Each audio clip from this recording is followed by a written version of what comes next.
He was their center. Kyrie is all of 6'2", and James is, of course, 6'5". So that's the lineup they started. Right. I immediately tweeted that, King, you're on. It should be a super highway to the basket for you because you are being guarded in the first quarter right out of the box by the immortal Joe Harris. I don't think he's ever been confused with a first-team all-defensive player. His feet don't move quite as quickly as most NBA players' feet move. He can really shoot it. As you said, he was 6 of 7 from 3, but I thought maybe he would burn himself out on defense just trying to stay with LeBron, but apparently he didn't drain himself on defense. I'm not even sure he plays much defense, but that's beside the point. LeBron had what should have been a championship parade route to the basket in the first quarter. I thought he would dominate. I tweeted, LeBron, you're on, play some LBJ bully ball. That's what I thought would happen because LeBron is bigger than anybody the Nets started last night. Obviously, DeAndre Jordan didn't come into the game until 2 minutes were left in the first quarter. So, right. Shannon, what happened in the first quarter? The Nets won 31-24. Did LeBron drive it? Well, he did a couple of times, but did he get to the free throw line?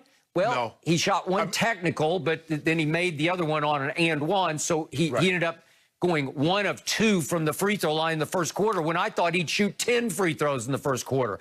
I thought he would score, I don't know, 15 points in the first quarter and set the tone, and instead he scored 7 points in the first quarter, and the Nets were already pulling away. Well, he scored 7 in the first quarter, but Skip, if you remember, Skip, he missed 2 easy bunnies. He missed a putback right at the rim, and he missed he beat somebody off the dribble, and he pushed it, and it hit the back iron. So he really could have had, 11, 12 points right there. And plus, as you mentioned, he missed the free throw. But I thought he did a great job of driving the basketball. I thought he did a great job of shooting. Everything was working for him last night, Skip, except the 3-ball. You saw later in the ball in the second. And remember, Skip, we talked about this all the time.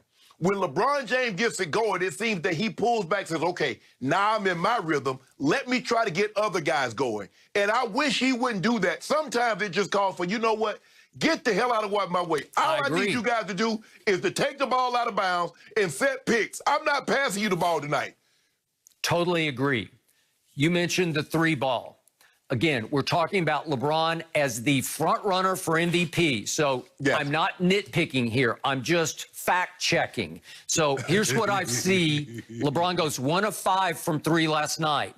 So in 9 games in February, so far in the month of February, he's 15 of 56 from the three-point line. That's 27%. Yeah. He has now plummeted to 37% for the year from the three-point line, and we have a bet on 38 or better, right? Yeah, so, yeah. We'll be at 38. We'll be about 38.6, 38.3 by Saturday night after we do this job on Miami. Oh, really? So what's he going to go, like 6 of 8 or so, something like that? I'm thinking, Skip, I'm thinking about 7. I'm thinking like 7 of 10. Really?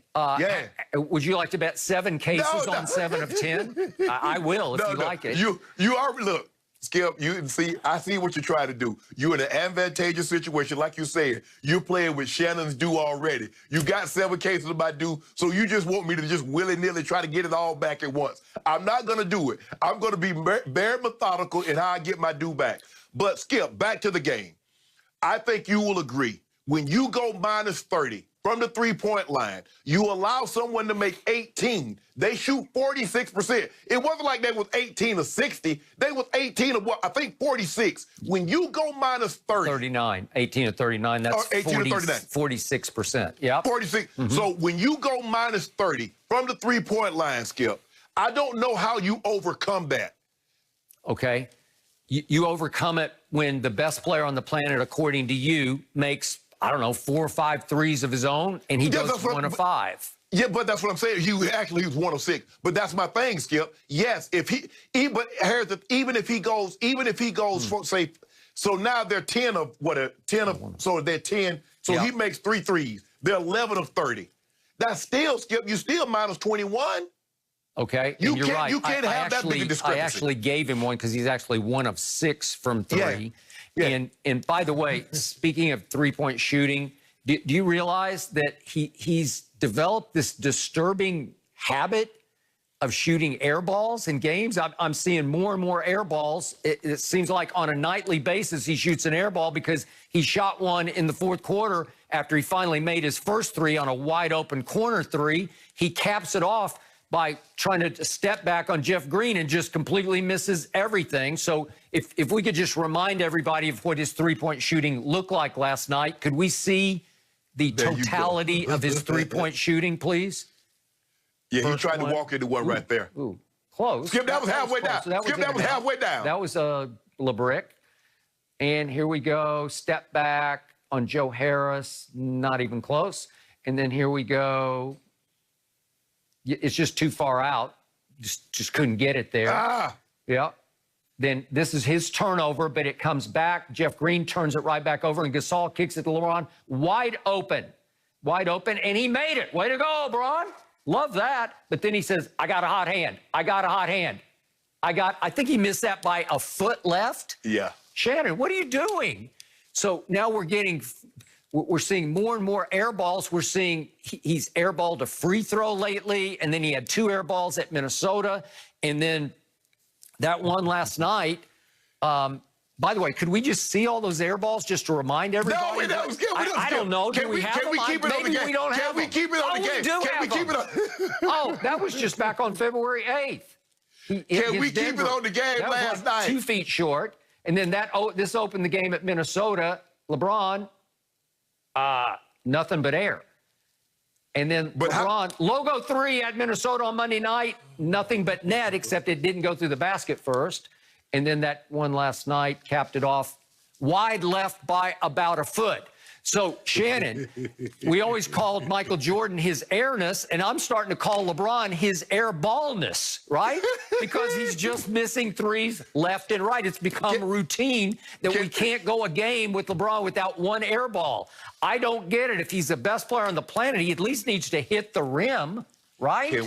Can we keep the focus on last night's game? Okay, I do. And yet, it was a vintage LeBron game last night, because he did make 3 or 4 fancy-dancy fallaways. You know, they're cool to watch. He made the one on Jeff Green from the far corner, and I don't even know, he had no angle, and he got it up over the backboard and dropped it right down the chimney for it was the shot of the game. He had a big thunder dunk on top of that. So I'm sure most LeBron fans walked away from this game saying, oh, that was an MVP game, because, as you said, he put up his 32 points and you know, for what it's worth, 8 rebounds and 8 assists. Not bad. But if you really look deeper into the numbers, he was only 3 of 6 from the free throw line. Only 3 of 6? You should have shot 12, 14, 15 free throws. Well, Skip, I mean, he did. He drove the ball. And sometimes I think he spends a lot of time arguing with calls with the officials, is that when he doesn't get the call. And I think it gets frustrating, because he and KCP, you see the guys do a lot of arguing with calls, and we see that happening more and more. Now, I do think there was a block last night. I don't think that was a foul that Trez had on DeAndre Jordan. Skip, he just knocked the ball out of his hands from behind, and they called a foul. So I get the frustration. It was a big swipe, though. I don't know. I think he got some body or there was some skin on skin. But, Skip, my thing was, I'm like, Frank, you down 24. What the hell you saving that challenge for? Okay. It's not like it's going to come into effect at some point in time in the ball game. Go ahead and use it. I mean, Skip, if I'm down by 20 points and the call looks close, I'm going to call it. I'm going to go ahead and use my challenge, because what am I saving it for? Okay. But I just think, look, give the Nets credit, Skip. I don't want to just talk about what the Lakers didn't do. I think we need to give some credit to the Nets for what they did do. They had tremendous ball movement. I saw a couple of threes. They passed the ball like 5 or 6 times. It was like somebody's about to shoot it. No, I think he has a better shot. He's about to shoot it. No, he has an even better shot than what I was about to take. And so they did a great job of ball movement. James Harden and Kyrie did a great job. Like I said, it wasn't James Harden and Kyrie that really did the damage. It was the role guys. It was the guys that have small parts in the movie that really took the movie over. Okay, so just to finish this off, LeBron finally made a 3, which cut the lead to 20 points in the fourth quarter. So that 1 3 that he did make of the 6 attempts had no impact on the game. Right, exactly. And again, 3 of 6 free throws, so now he's fallen off to 70% free throw shooting for the year. And just for the record, just in the MVP context, LeBron now ranks among three-point shooters for the year. He's, as we said, fallen to 37%. He's 104th in the NBA in three-point shooting. In free throw shooting, he's fallen to 101st in the league. So in three-point shooting and free throw shooting, LeBron James, the MVP frontrunner, does not rank in the top 100 in the NBA in either category, just for the record. And he is tied for second in turnovers now, but he's only 3 short of Luka's league-leading turnovers. So he's high in turnovers, poor three-point shooting, poor free throw shooting, but he's still the front runner for MVP because he scored 32 last night against the Nets. But here's the thing, though, Skip. That's like saying, well, Tom Brady is not great at scrambling. He's not great at throwing the ball out of the pocket, so therefore we're going to disqualify all the other great attributes that he possessed. You wouldn't do that. So, no, I don't think you should do that with LeBron. Yes, that is a small part. Free throw shooting, yes. LeBron should be better at shooting free throws because, like I said, they're free. There's no one challenging the shot. I get that. Yes, I would like to see him shoot a higher percentage from the three-point line. But when you look at the totality, and this is what people do, they look at what he's doing and the weight, the onus that he's actually carrying. I think that's what gives it the credence, Skip, that he is the MVP frontrunner. But Skip, it's not like he's 35 yards ahead of everybody else. This might be the closest race in NBA history because there's so many. I don't think there's going to be a team that runs away with it. It's not going to be like Steph with 73-9, or they go 67-15, or, you know, somebody has a Giannis where he finishes #1 in PR and they win 60-plus games.